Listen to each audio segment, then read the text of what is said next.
ஜோலார்பேட்டை அருகே மண்ணநல பாதிக்கப்பட்ட பெண்ணை பாலியல் தொந்தரவு செய்த முன்னாள் ராணுவ வீரர் கைது செய்யப்பட்டார்.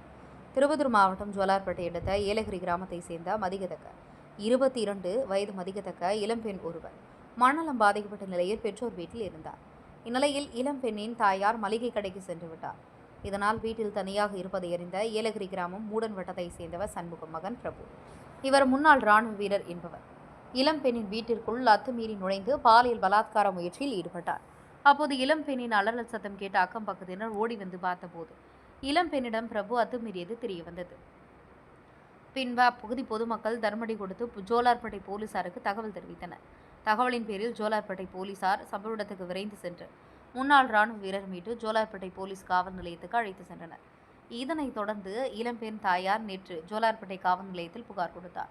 புகாரின் பேரில் ஜோலார்பேட்டை போலீசார் வழக்கு பதிவு செய்து பிரபுவை திருப்பத்தூர் நீதிமன்றத்தில் ஆஜர்படுத்தி சிறையில் அடைத்தனர். ஜோலார்பேட்டை பகுதியில் தொடர்ந்து மண்ணநலம் பாதிக்கப்பட்ட பெண்களை இளம் பெண்களை பாலியல் தொந்தரவு கொடுக்கும் நபர்களால் அப்பகுதி பொதுமக்கள் அச்சமடைந்துள்ளனர். திருப்பத்தூர் மாவட்ட கேப்டன் டிவி செய்தியாளர் சி ரமேஷ்.